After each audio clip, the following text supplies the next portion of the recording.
Evening all. The Perkin Warbeck conspiracy. Now some of you may have seen the Channel 4 drama about this. It was called Princes in the Tower. Here's the DVD of it. And I'll just show you a short clip from it. What is your name? Richard. Richard.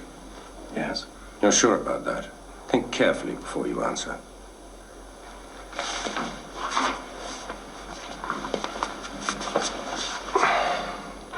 Well, to speak more truthfully, and we must speak the truth, for there are witnesses and a scribe present, I would have to call myself Richard Plantagenet, the Fourth of England, Duke of York, Earl Marshal of England, Duke of Norfolk, Earl of Varennes and of Nottingham, Lord of Seagrave, Mowbray and Gower.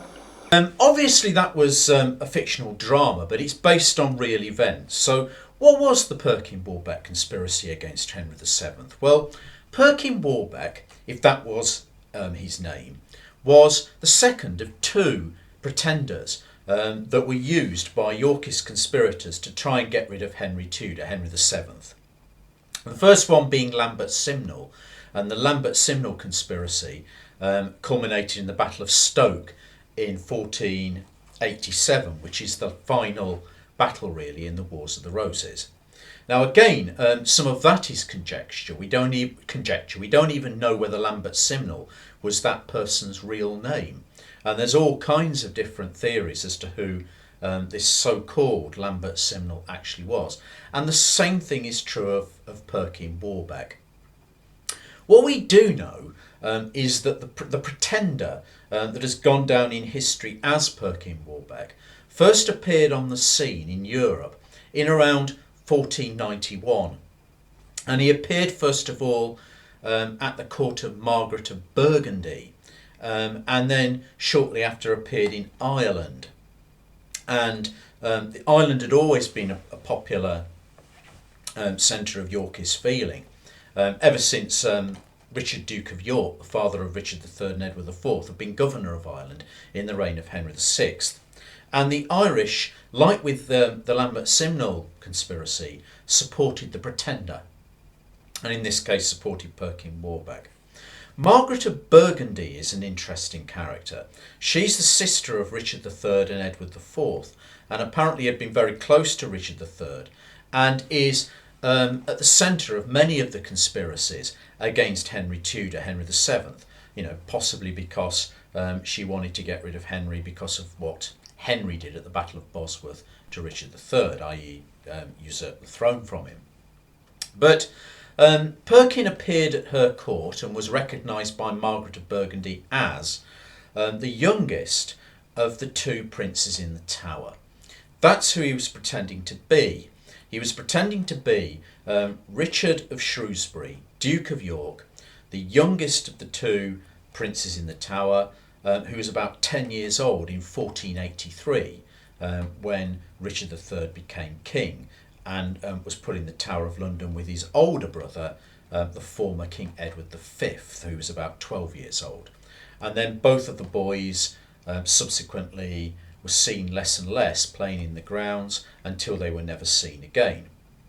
Now, of course, that doesn't prove that Richard III killed them, and the version of events that Perkin Warbeck told was that the older brother, Edward, had been killed, but that Richard had spared the younger brother, Richard, Duke of York, Richard of Shrewsbury, and allowed him to escape to Europe, where obviously he grew up and became the pretender known in history as Perkin Warbeck. That's Perkin Warbeck's story anyway. Now, what happened is that Perkin, if that was his name, was behind a long-standing series of headaches for Henry VII. One of the reasons he was so dangerous is he got such a range of European monarchs to accept him for who he was, the rightful King of England, supposedly Richard IV. Who are these people that recognised him? Well, Margaret of York, Duchess of Burgundy, obviously, But also the King of France for a time, Charles VIII, recognised him as who he said he was. And Henry VII had to invade France and in 1492 make a deal with the French called the Treaty of Étaples to stop the French supporting Perkin Warbeck. So dangerous was French support for him.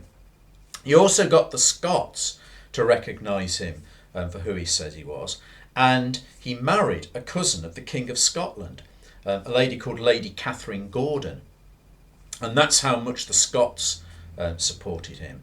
And then in 1495 the Scots actually invaded northern England to try and support Perkin's claim to the throne, and Henry had to send an army up there to crush them. There were other attempted invasions. There was one that Perkin carried out with a Burgundian force only a few months before the Scottish invasion, when they landed at Deal in Kent. Again, that was crushed by Henry's army, but you can see how dangerous Perkin Warbeck as a figure was. He even got the Holy Roman Emperor Maximilian to recognise him as the rightful King of England. So he had a range of crowned heads of Europe supporting him, and he's behind several major invasions. Then in 1497 there was a massive rebellion in Cornwall against Henry VII due to opposition to taxation. Henry had raised taxes in order to pay for the Scottish campaign a couple of years before. The Cornish didn't like it and rose up in rebellion in the First Cornish Rebellion. That was crushed, but Perkin Warbeck then landed in Cornwall to kind of jump on the bandwagon of this Cornish rebellion, and there was a second Cornish rebellion. And it was at the end of that that Henry crushed the Cornish and captured Perkin Warbeck. All the time I'm using the term Perkin Warbeck, of course, it's in inverted commas, because there is no proof that that was actually his real name, no more than Lambert Simnel, but it's what's gone down in history. Anyway, it's after that event, when Perkin was in custody, that the events of that drama, The Princes in the Tower, really kick in. Because Perkin Warbeck had to be interrogated. And what they wanted to do was to trip him up and get him to basically confess to who he really was, i.e. a pretender and not one of the princes in the tower. So they brought in a man called Dr. John Argentine, who had known the two princes and looked after them for a time when they were in the tower, to try and trip the pretender up. And that's really what the drama Princes in the Tower is about. It's about that interrogation. No clear primary source record of the interrogation exists, so what you're seeing on the drama is a fictionalised account. So it could have happened that way, but obviously it's been embellished for dramatic effect. Now, one of the things that you see on the drama is the role of Margaret Beaufort, the King's mother, King Henry's mother. In the drama, she was involved in trying to poison the oldest of the princes in the tower, and she's the key to trying to trip this pretender up and get him to reveal who he said he was. There is some plausibility to some of that, in the sense that Margaret Beaufort's husband at the time the princes were in the tower in Richard III's reign was Thomas Lord Stanley, the younger brother of whom, Sir William Stanley, later betrayed Richard at the Battle of Bosworth.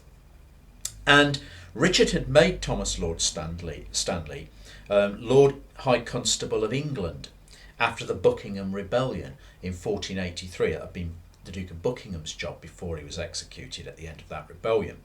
So it is just plausible that Margaret Beaufort could have had easy access to the Tower of London through her husband, Thomas Lord Stanley, Lord High Constable of England, who would have had keys to the tower and so on. And so the events of the drama which involve her trying to poison the princes is plausible, but there's no actual evidence for it. It is, in a sense, dramatic license. But certainly some form of interrogation took place. And at the end of it, Perkin Warbeck is said to have made a confession that he was, after all, a pretender. Now, the circumstances of this so-called confession are shrouded in mystery. We don't know what threats were made. It's not even clear from the sources whether Perkin Warbeck, the pretender, actually had any children or not. We know that he was married to Lady Catherine Gordon. It's highly likely he didn't have any children, but it's not entirely clear. So threats could have been made against his family. He certainly would have undergone various forms of torture. So, any confession has to be regarded as suspect because of the circumstances in which it was extracted and what threats were made to people that were close to him. We don't know this. But anyway, he supposedly confessed to being the son of someone called John Osbeck, who was a chap from Flanders, from Tournai in Flanders. And he confessed to being brought to Ireland and basically working for a Breton merchant in Ireland. That's how he supposedly learned English. And the Irish noticed his resemblance to the Yorkist dynasty and to Edward IV, who he was supposedly pretending later to be the son of. And that's how the whole thing evolved. And no doubt Margaret of Burgundy was roped into the conspiracy and trained him and grilled him in the right kind of answers to say and so on. That's basically the confession, although he doesn't actually mention Margaret of Burgundy's role in it. But it is just possible that Perkin Warbeck, and where that name comes from is itself a mystery, but that Perkin Warbeck the Pretender was who he said he was. It's not without, it's not completely fanciful. And one of the biggest bits of evidence for it is his striking physical resemblance to Edward IV. And you can see from photographs, first of all of Perkin Warbeck, and then of Edward IV, that there's a definite physical resemblance. The small mouth, the kind of broad face, the little eyes. There's a definite resemblance. But that in itself, of course, doesn't mean that he is who he said he was. But there simply is no proof that the princes were murdered. There's no definite proof that princes were murdered by anyone. And in that sense, there's plausibility to the argument that the younger boy was simply spirited away and allowed to go into Europe into incognito as long as he doesn't, try and come back. It's plausible. Unlikely, but possible. What is my own opinion of it? My own opinion of the Perkin Warbeck mystery, for what it's worth, is that he was a pretender. Whether his name was Perkin Warbeck, Osbeck, or something completely different, he was a pretender. And he convinced the sort of people who wanted to believe that the youngest of the princes certainly was still alive. As for what really happened to the princes, well, I don't know. My own personal feeling is that they were killed, but not by Richard III. And I've made an earlier video which I give my theory as to what happened. But that's just my opinion, and it is possible that Perkin was who he said he was.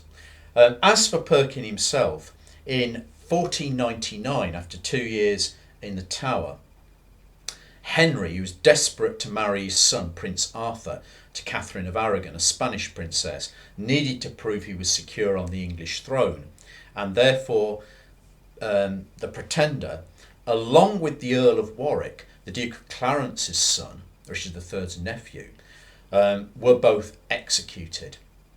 It's said they had tried to escape just before it, and Henry needed to prove he was secure on the throne, so he had them both executed. The Earl of Warwick was beheaded, but the pretender, because he was supposedly a commoner, was hanged.